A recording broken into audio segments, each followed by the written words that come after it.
it seemed to me as an observer that the dialogue shifted to expand to include just all of life, whatever was happening around the globe, as you had participants from all over the world.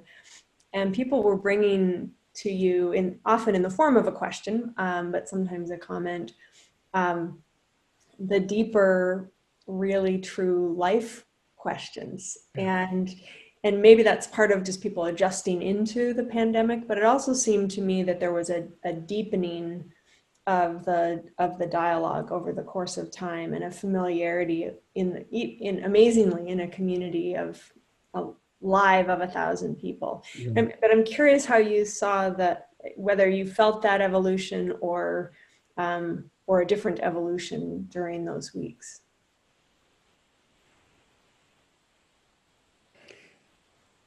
You know, it was a global event. I mean, people were tuning in from everywhere, but I'm in Massachusetts and acutely aware that the pandemic is being handled very differently in different places. So in Europe, they really got a handle on it. In China and Korea and Taiwan, I mean, they really got a handle on it. And we are doing this pandemic, this sort of mitigation retreat, only nothing's mitigating. We're looking at the curves, and America is just getting worse and worse and worse because we didn't have the sort of leadership that accorded the science and the public health and the epidemiology and the experts the power to actually bring together all of the different 50 states and that leadership in a way that supported everybody with whatever they needed, from personal protective equipment to, ventilators or whatever it was. So as the retreat progressed, the expectation was that like it was going to naturally come to an end because they said it would all be over, in 3 months. Right. And the retreat was like a 3 month retreat. But by the time it got like into even a couple of weeks, it was like, we're not doing this right at all. I mean, we're just making a mess of it. The amount of death and illness and, and unemployment and suffering and food lines and everything else. I mean, it's like humiliating for a country that touts itself as like, you know, the incarnation of freedom and liberty and, economic, sort of opportunity and so forth. And we have 40 million people out of work and no leadership. I mean, it's just like, so the shift, it wasn't any kind of conscious thing, but if you detected a shift, and I'm not sure, I'd have to go back and look at all 13 weeks of it, but I think there was a general sense that we got more into the practice. Mm-hmm. And the practice is without expectation. So even the expectation that, oh, this is going to be over, that we're going to flatten the curve and then everything's going to be great, and then none of that was happening. I mean, in the United States, but it was happening in many of the countries that other people were listening to. So my challenge was, in some sense, to hold the whole planet and not just be US centric to the point. And I tried to do that as much as possible because of all of the insanity that was going on in those 3 months and the murders, by the police and of people of color and, videotaped and, like George Floyd and then the funerals and the marches and then the, Trump trying to cross the street and, just for a photo op and beating the crap out of all those protesters. And then now it's Black Lives Matter Plaza in Washington, D.C., because the mayor asserted her prerogative, but you couldn't do it in the face of Trump because she doesn't have any control over the White House or so that background made it feel more and more to me that we need to go as usual with the practice itself and not try to project what the outcome of any of this is going to be. This is the full catastrophe of the human condition, of the human mind, of the present moment, and it's different in every country. And so, but the practice doesn't matter which country you're in because whatever arises, that becomes the curriculum. So if you're in the Philippines or if you're in South Korea, you have a different curriculum, but you have the same framework for approaching whatever it is.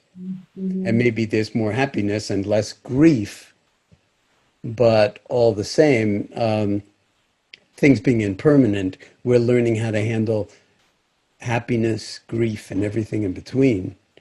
And then that's wisdom. Mhm. And in a sense, to have that diversity of experience happening concurrently while you are is a perfect And opportunity. everybody felt Really, it. And everyone. Yeah. and you know, my birthday happened towards the end of it, and I got wind through Soren that nowadays, like all they have to do is Google you, and they know when you were born. So it was. I saw this coming. There, I wasn't going to be able to. What I usually do is just like ignore it completely because I'm not that into my own birthday. But I approached it with a certain degree of like diffidence or trepidation. But then what emerged actually was like teams of people got together from around the world. They developed a website called the Map of Love, and then everybody contributed to it, and then all sorts of you know social media things arose around it, and people connecting with each other around the world Mhm. and making friends with each other at a time when why we can't leave our house. Right. So there was something about that that was really an eye opener for me. And I realized like, this is not really about my birthday. This is just an excuse for them to, in some sense, give back, but also to share the profundity of what they'd already experienced. And what's on that website is profound, Mhm. including all the birthday cards and wishes. And, somebody even found, and I don't know, I'm not technologically savvy enough to do this, but somebody actually went back to the original movie of Zorba the Greek and clipped out the section where he talks about dancing and in the face of the full catastrophe and put that in the middle of a card as a video card.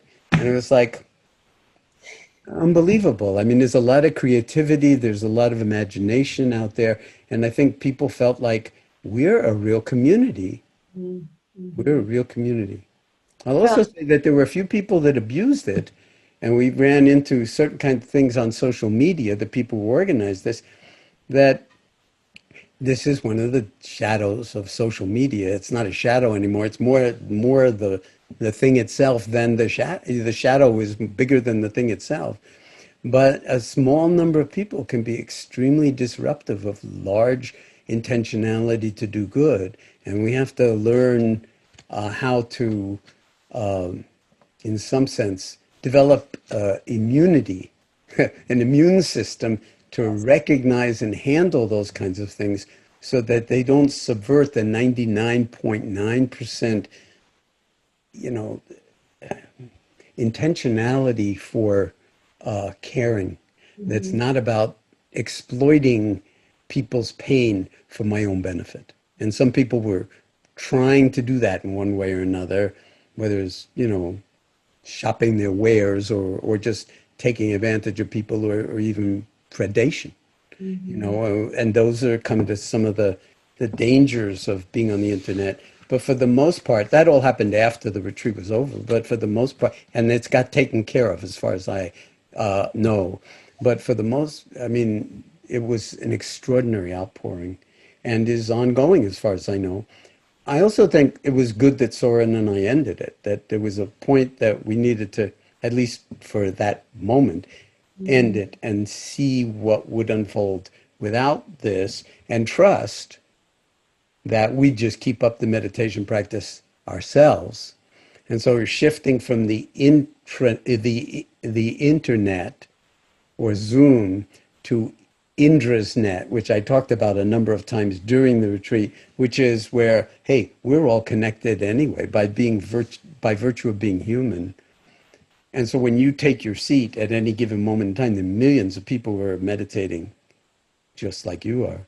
can you actually tune into being whole yourself and part of a larger whole? And my hope is that that was one of the outcomes of the mitigation retreat, whatever country people were in, Right. Is it and that the practice is really for life.